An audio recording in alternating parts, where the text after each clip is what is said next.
Hi, I'm Emma, and today I'm lucky enough to be joined by another Emma, Emma Gunn. She is an author, garden designer, and a forager. In fact, she's Emma the Forager. And she's going to take me on a foraging walk with her and her daughter Lowen. So what we want to show you is that foraging is a really family-friendly activity that anyone can get involved in. Isn't that what you agree, Emma? Yeah, completely. Something I really love is that on foraging walks you get anybody. So you can have really old people, really young people, couples, single people, massive families, people who are just starting out foraging or have been doing it their whole lives. And it is literally for anybody. Lowen's 4 and I've been taking her out since she was a baby, probably like 2 or 3 months old. So having her in a sling, going out on foraging walks and even taking foraging walks as well when she was a baby. So she's just got really used to being around groups of people and also trying weird stuff too. And you will notice that Lowen's really keen to be involved, and also her plant knowledge is fantastic. She notices everything around her and she knows so much. Yeah, she does, and she always asks about things, which is really nice. She's never gone and picked something and put it in her mouth. I think maybe because I've talked with her about things being poisonous and things being edible and saying, right, this is blackberries, this is hazelnuts, this is how you eat them, but also showing this is really poisonous, this is lords and ladies, you must never put this in your mouth. And so she knows this. So I think I not shielded her at all in any way, but she knows and to be wary. So I think that's a really good thing. So it's sort of about managing that risk, isn't it? Because I imagine if you haven't been foraging before or you don't have your incredible plant knowledge, you'd naturally feel quite anxious. So today we're going to look at some really easily identifiable things that, although we're in beautiful West Cornwall and not everyone quite has access to this sort of space, but that most people will be able to find. So really common things that you can use that are tasty, that are really nutritious and great to find. Yeah, I'm excited about this. And I can't wait for you to see how much Lowen knows and how much she'll share with you as well. So. Brilliant. Should we go meet Lowen? Okay, let's go.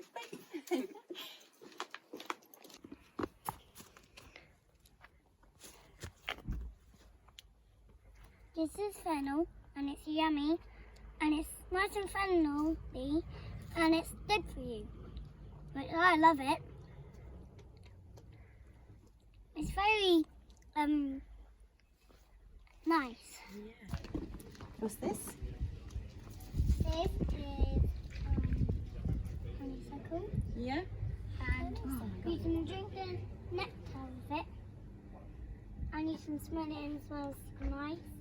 Smells really sweet. How do you drink the nectar from it then? You just let the green bit off. And then suck. Wow! You're like a butterfly. You try it. Sucking the nectar. You try it. Does it matter which one I pick? Does it have to be yellow or white? It can be whichever colour. Whichever colour, okay. There's some white ones too. Oh, I need to pick which bit? The green bit off the top? Yeah. And then drink the nectar.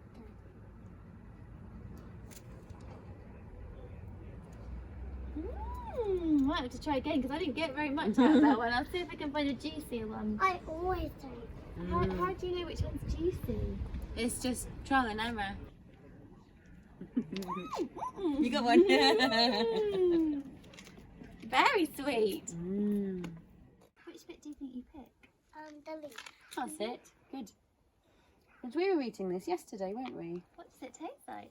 Yummy. It's such a nice, satisfying, kind of salady, Yeah, really it does nice taste flavour. salady. If you're picking things and you're quite near maybe the edge of a field, if a plant doesn't look right for whatever reason, if it's wilting at the top, discoloured, just doesn't look great, don't eat it, because there is the possibility it could have an insecticide sprayed on it by accident. And if you're looking at plants as a food source, you want the best food possible. So yeah, always look at the quality of the plant. If it looks healthy, then it should be good.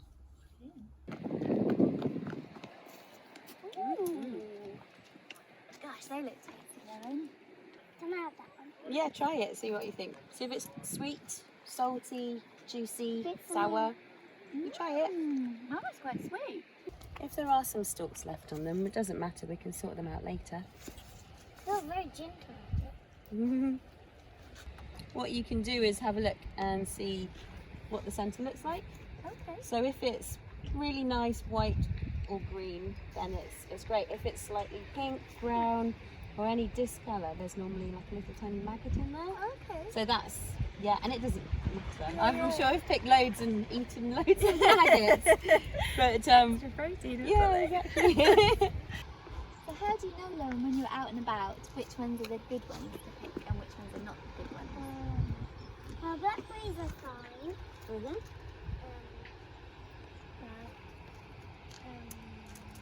What do you do if you're not sure? What is it? That's a good idea, isn't it? So, and who do you check with? Mummy. Check with Mummy. You do need to know what you're looking for, but also what to avoid is almost as important. And it's the same with mushrooms. There is no rule of thumb. One that's right.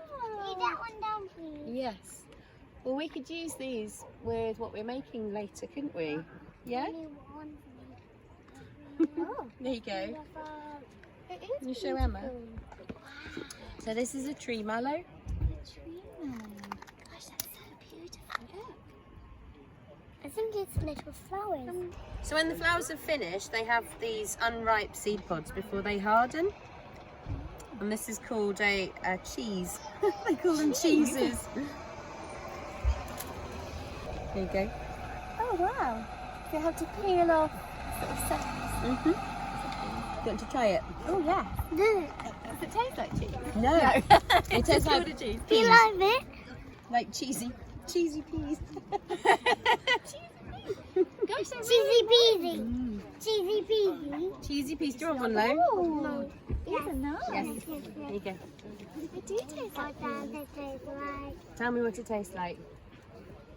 It's like It does look like a pumpkin, Like a tiny teeny, green pumpkin. Pumpkin for fairy. Do you think?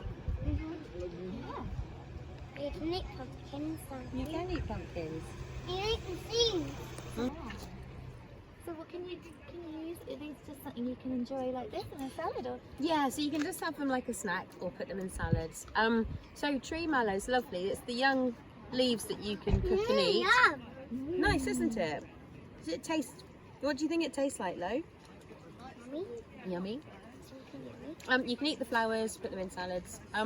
But the leaves, because they're mucilaginous, so they taste quite slicky.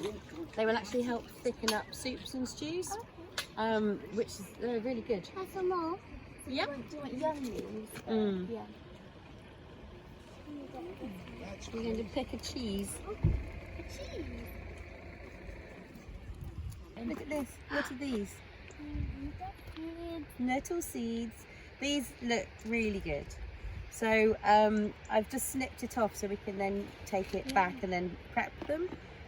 But they're so tasty. They will have tiny little hairs on occasionally. You need to squeeze them to Yes. get the things out. Exactly. Ah. So that's what I do is if I'm going to eat some like this, squeeze them. Okay. When you heat nettles, they lose their sting, so it doesn't hurt at all. So I just give them a good squeeze, do I, You just Lauren? squeeze and then put it in your mouth. Mm. Oh wow. Okay. They do taste like another seed, don't they?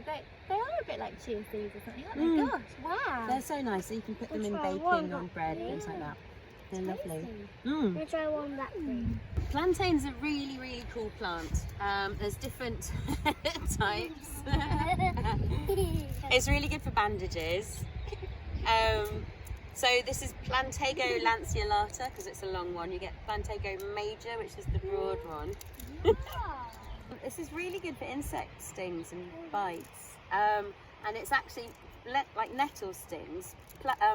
Dock is really good, but this is actually better. You can make a salve out of it, or you can just crush it and use it the same way as you would with dock.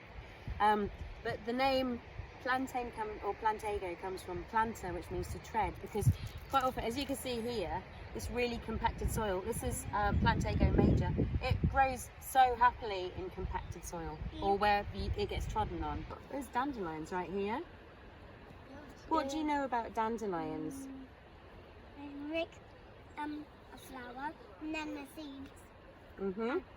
Can you tell what time it is? I need to make your wish with it too. Yes, with the seeds, when you blow a dandelion clock. That's right. Well, you can eat every bit of dandelions. I love dandelions so much. You can bake the leaves like crisps. You can use the roots to make coffee. You can also cook and eat the roots as well, like a mini root vegetable. The stems of the flowers, you can cook and eat them like noodles. And then the flowers, we've made dandelion marmalade, haven't we? And that's lovely. And you can also dip the flowers into batter and then deep fry them like little fritters. So every single bit of a dandelion is edible. Mummy, it's raining now. Is it? Oh, tiny bit. You can pick some for the bread. The leaves. The flowers. Flowers. They look like little faces, don't This they? one looks beautiful, but all of them are being invited. A little bit, haven't they? Yeah. It's still very pretty. Yeah. Can you eat all pansies?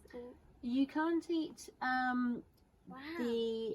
I think there's one type of pansy you can't eat, but you can eat these ones. You can eat heartsease. The name pansy comes from pense for thoughts, because it's like a sort of you would be given to a loved one. Mummy, you have to leave this one because it has a little animal on it. Okay, and we can leave some for Nana to enjoy as well. How many do you think we need, Lewin, for our bread? I don't know. Should we do that one and then one more maybe? Maybe one from that side so they're spread out. Yeah. Not that one. Or an orange Okay, one? we'll go for that one. Colour ones. Okay. Right, and what else? I can see some orange crocosmias over there. So is it just the flower on the crocosmia that's edible? Yes, it is, yeah. So they can be used as like a poor man's saffron.